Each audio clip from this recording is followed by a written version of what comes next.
अक्सर दांतों में समस्या जो उत्पन्न होती हैं बहुत सारी होती हैं, लेकिन दांत हमें भोजन के काम आते हैं, और ऐसे में जब वो हिलने लग जाते हैं तो वो किसी काम के नहीं हैं। दर्द भी होता है, परेशानियां भी होती हैं, लेकिन ये भी देखा जाता है कि बुजुर्गवार व्यक्तियों के साथ इस तरीके की दिक्कत ज्यादा आती है। लेकिन आज के इस दौर में हर किसी के साथ ये समस्या है, बच्चों के साथ भी है, बड़ों के साथ भी है, जवान जो व्यक्ति हैं युवकों के साथ भी है। तो आखिर ऐसा क्यों? देखिए, जो हम दांत मंजन करते हैं, बाहर से दांत को भले जितना मर्जी चमका दे, दांत की जड़ें मजबूत नहीं कर सकते। अच्छा। और चीनी, कॉफी, चाय, बर्गर, पिज्जा, आर्टिफिशियल चीजें, ये जाके जब दांतों की जड़ों के पास बैठ जाते हैं तो वहां पे मसूड़ों में सूजन पैदा हो जाती है जी। और किसी किसी को पस भी पड़ जाते हैं मसूड़ों में जी। और दांत की जड़ें कमजोर होके दांत हिलना शुरू कर देते हैं जी।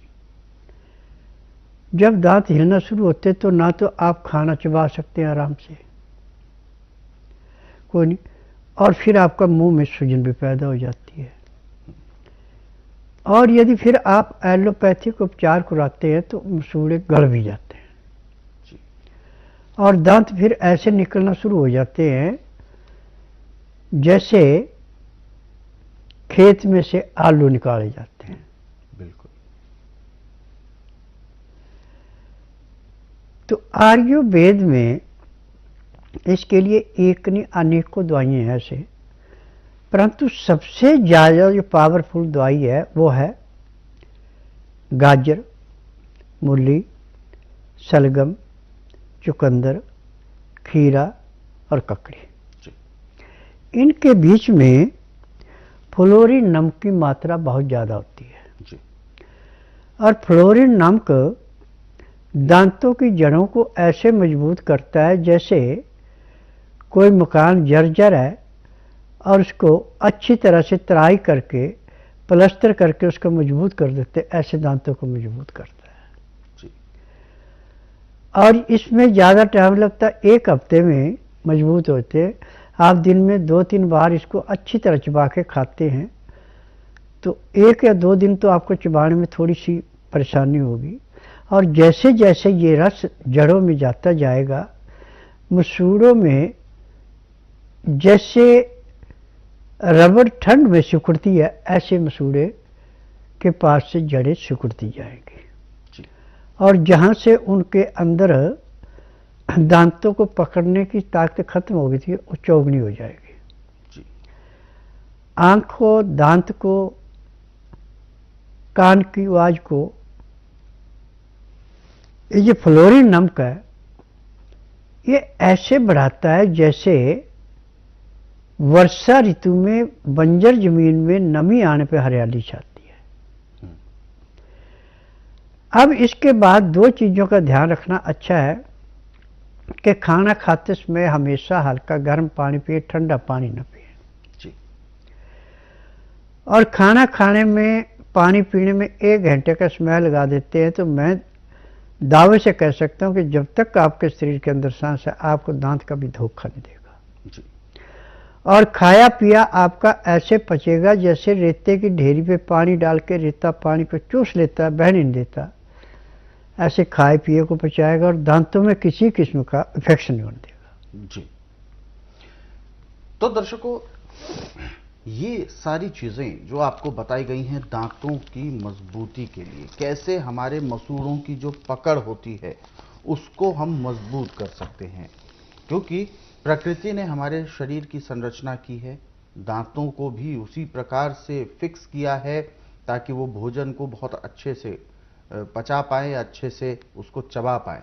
और लेकिन इसमें जब हमारे दांत हिलने लगते हैं तो ये समझें कि ना तो हम भोजन को ठीक से चबा पाते हैं, उस भोजन का पोषक तत्व हम नहीं ले पाते हैं, धीरे धीरे उसका असर हमारे शरीर पर होने लगता है।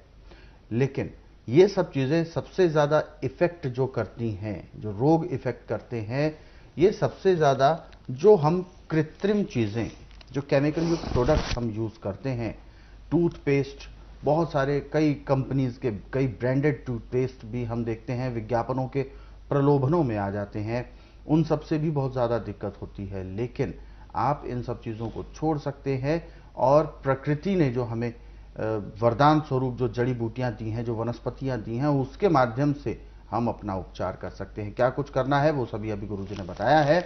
इस विषय पर हम आगे भी चर्चा करेंगे। इससे पहले कि हम आगे बढ़ें, हमारे साथ बहुत सारे दर्शक जुड़े हुए हैं लाइन पर, उनको उस कार्यक्रम में शामिल करते हैं। तो जानते हैं पहले दर्शक कौन है। हेलो, नमस्कार, क्या नाम है आपका? राजेंद्र प्रसाद भारद्वाज। जी राजेंद्र जी, कहां से बात कर रहे हैं आप? ये डिस्ट्रिक्ट जींद सतीदो से। जी, गुरुजी आपको सुन रहे हैं, पूछिए क्या सवाल है आपका? सर मैं शुगर का मरीज हूँ। शुगर के आप पेशेंट? दवाइयाँ ले ली, मैं ठीक नहीं हो पा रहा। कितना समय हो गया आपकी शुगर को? शुगर को 12 साल हो चुके हैं। 12 साल से शुगर। देखिए, शुगर होने का मुख्य कारण है छना हुआ आटा, धुली हुई दालें, छिली हुई सब्जियाँ, ठंडा खाना, बेटैमा खाना, खाना खाते समय पानी न पीना, पानी पीना खाना खाने के घंटे 1.5 घंटे बाद। जब आपका लीवर पचाएगा नहीं तो पैंक्री इंसुलिन कहाँ से बनाएगी? यदि आप चोकर वाला आटा, छिलके वाली दालें और छिलके वाली सब्जियाँ और पानी हल्का गर्म, लहसुन प्याज अदरक का रस डाल के पीते हैं, खाना खाने में पानी पीने में 1 घंटे का समय लगाते हैं, उसका नियम है कि ताज़ा गर्म गर्म खाना 2-4 गिराई खाना खाया, 2 घुट पानी पिया, फिर 2-4 गिराई खाना खाया, 2 घुट पानी पिया। पानी पीने में, खाना खाने में यदि आप 1 घंटा लगाते हैं तो आपका खाना ऐसे पचता है जैसे रेते की ढेरी पे पानी डाल के रेता पानी को चूस लेता, पानी को बहने देता। ऐसे लीवर खाना पचाएगा, पैंक्री इंसुलिन बनाएगी, पित्ते में तेजाब नॉर्मल रहेगा, खाए पिए को गुर्दा बिल्कुल फिल्टर करेगा। सुबह उठते ही 4 बजे आपका पेट साफ होगा। जैसे उठेंगे पहले पेट साफ होगा, बाथरूम बाद में आएगा। यदि आप इस क्रिया को दोहराते हैं तो आपको किसी भी दवाई खाने की जरूरत नहीं है, आप घर में अपनी शुगर को कंट्रोल कर सकते हैं। परंतु जब आप खाना खाते समय पानी नहीं पिएंगे, पानी पिएंगे घंटे 1.5 घंटे बाद, वो भी ठंडा पानी, और फिर आपका खाना पचेगा नहीं, पेट में जाके सड़ेगा। सुबह खाली पेट पानी पी के पेट साफ करेंगे, उससे पूरा साफ नहीं होगा, तो रोग तो दिन दुगने रातें चौगुनी बढ़ता है। आज पूरे संसार के अंदर चाहे एलोपैथिक है, चाहे आयुर्वेद है, चाहे यूनानी, चाहे होम्योपैथिक, चाहे नेचुरल का, इन्होंने सिर्फ थ्योरियाँ पढ़ी है, थ्योरी के अनुसार इलाज करते हैं, मशीनों से टेस्ट करके या रोगी से पूछ के दवाई देते हैं। इनका अपना अनुभव कोई नहीं है। मैं नाड़ी वैद्य हूँ, मुझे नाड़ी का ज्ञान है और मैं 10,000 जड़ी बूटियों को जानता हूँ जिनसे दवाइयाँ बनाता हूँ, और मेरी अपनी फार्मेसी है दवाइयाँ बनाने की। ये दवाइयाँ रजिस्टर्ड है, पेटेंट है, इनका साइड इफ़ेक्ट कोई नहीं है। कैंसर की दवाई और किडनी की मेरी पेटेंट है, बाकी दवाइयाँ रजिस्टर्ड है। यदि ये दवाइयाँ आप नियम से लेते, परहेज करते हो, जिस दिन आप आश्रम में आएंगे उस दिन आपको 15 से 20% आराम मिलेगा। 15 दिन में आपको 50 से 60% आराम मिलेगा। महीने 1.5 महीने में रोग समाप्त होगा। नॉर्मल शुगर 90-140 जो होती है वही रहेगी, न इससे कम होगी न इससे फालतू।